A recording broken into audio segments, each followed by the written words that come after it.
Hey, what's up, everybody? This is Gigi from ComicWow coming at you from Baltimore Comic Con 2014. I'm happy to be standing here with the lovely Gail Simone. Thank you so much for joining us. Oh, it's my pleasure. Thank you for having me. Absolutely. Well, first things first, Sensation Comics featuring Wonder Woman. We know you've written Wonder Woman before. How did your return to this character come about? It was so exciting. DC and Ethan called and emailed and asked me if I was interested in doing it again. And the thing is that when I was writing Wonder Woman, the regular series, Ethan and I always wanted to work together to do at least a fill-in issue of Wonder Woman. And then when this opportunity came up, we were both like, yes, yes, yes, we've been wanting to do this for years together. And the thing about working with Ethan on Wonder Woman is Ethan and I agree on who Wonder Woman is. And so to have that brought to life through his art was just incredible. And every day was like Christmas, getting these pieces of Wonder Woman art. And in the beginning, we sat down and said, well, what kind of Wonder Woman story do we want to do? Because it was pretty open-ended. They said, what do you want to do? And we're like, wouldn't it be cool if Batman was gone from Gotham and Wonder Woman came in and had to try to straighten Gotham out, and the contrast of the two would be really interesting. And Ethan said, yes, and then I can draw a bunch of Bat villains instead of just one or two at a time. And so we were very excited about that. And then seeing the finished piece, how we're so used to seeing Gotham in grays and blacks and different shades of those two. And in the Sensation issues, it's just so vibrant and bright. And it's like Wonder Woman just brought this amazing, intense color and brightness to Gotham while she was there.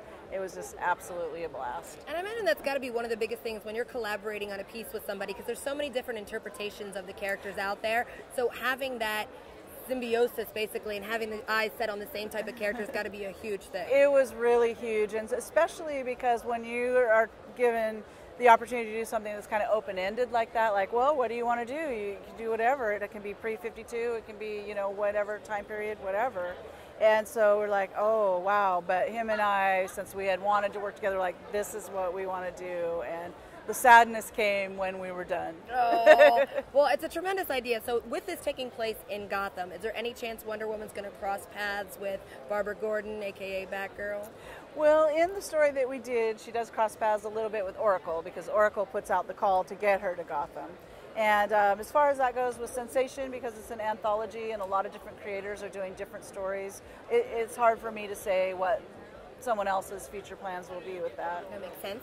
Sensation is a digital first book. Do you believe that digital books are the future of the industry, or do you think there's always going to be a need for printed books? What's your personal opinion on it? I think that we need and will have both, because we have people that really prefer paper. The art does look a little different on paper. And I think we can do things on paper that we can't do digitally, and vice versa. And so I think that being able to play with all of these tools is amazing, that we can do that now. And the thing that I do love about digital as opposed to print, since I live in and was raised in a small town with no comic book store, people who don't have access to these amazing pieces can get them digitally no matter where they live or where in the world they are. And so it's helping to open up the industry, which I think is a good thing. Yeah, I think the convenience factor is definitely there. If you want to go on a trip and you don't want to bring your whole entire stack of comics, preservation of it is good. And younger readers are used to reading everything digitally, so it's no big deal for them to put it on and read it while they're commuting or taking the bus to school or whatever. And I just think that's fantastic. I'm with you. I think there's definitely a place for both, because there's the value in the paper as far as collectibles, but then there's also and you're never, with paper, you're never going to, you can always do like these three-way gatefolds and these huge art pieces that are literally museum pieces. And with digital, we can maybe do more panels, so that, and because you have the ability to isolate it panel by panel and really see the entire thing close up. I mean, it's just, I'm just so excited about the possibilities, and there's so many creative people in the industry that who knows what's going to be next. Sky's the limit. It was sad for longtime fans to see you leave Batgirl. How do you feel about the current reinvention of her? I think it looks fun. All I've seen is what everyone else has seen online, and what I've seen looks really fun, and I think it's going to be great. Okay. Well, we heard about a new project that you're working on with Ken Lashley for DC. Can you tell us about the Secret Six? Yes.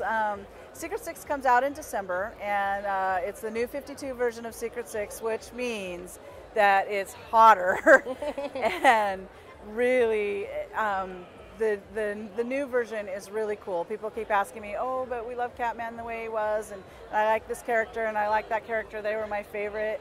But I really feel, even though we've only announced that it's going to have Catman and Black Alice in it, I really think people who are fans of pre-52 Secret Six will really like what's happening, and people who didn't read the pre-52 Secret Six and want to jump on in December will have no problem getting right in and knowing what's going on and what these characters are about. And Ken is doing an incredible, it's just like a feast for your eyes, for sure. And then Dale, who did the original designs for Villains United, which turned into Secret Six, is doing the new character designs and covers, and they're all geniuses, and I'm just really fortunate. Well, we also heard that you have something huge that you're working on with Dynamite. Are you able to tell us anything about that? Really, we're kind of in the beginning stages, but it's a Women of Dynamite crossover, which I've always wanted to like do a crossover, like be the lead on some crossover project. So it's really exciting, and we're working with these great Dynamite characters and giving them a little new twist, getting them a little more modern, and then bringing in some tremendously talented creators to work on it. A large portion of them are female, and I'm just really, really excited about the roster that we have, and we'll start announcing that as soon as we can.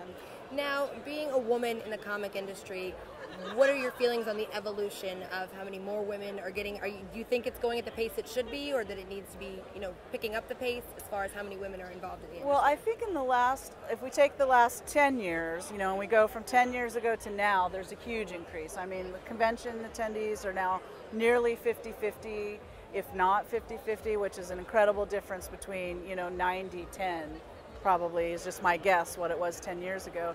But particularly in the last couple years, we've seen a really huge increase. So who knows, what the next couple years will be. But I just love to see any diversity brought in terms of creators, people working in the industry, all aspects, editorial, art, writing, all of it. And all it does is make us have more interesting stories that are new and fresh and new eyes on it. And having the female influence, I think, is a great thing. We're getting some great female characters. Some female creators are winning awards, and it's like kind of no big thing now, which is the goal. So that's amazing. That's fantastic. Do you have any other projects in the works? Maybe any creator-owned projects? I do. I am working on creator-owned projects, which will be announced probably around the New York Comic Con time. We're waiting for art and for some things to get in before we announce, but it'll come out in 2015, and I'm really excited by it. It's different from anything I've ever done before, and I'm really, really delighted and excited to see people get their hands on this thing, because, like I said, it's very different. I'm working with an artist from England on it, and it's looking amazing. That's so awesome. It's so exciting. Do you like Twitter? I love Twitter.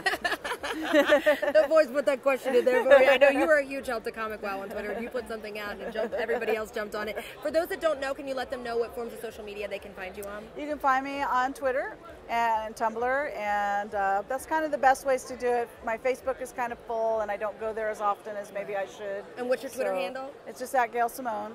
And then Tumblr, you can get me at Ape in a Cape.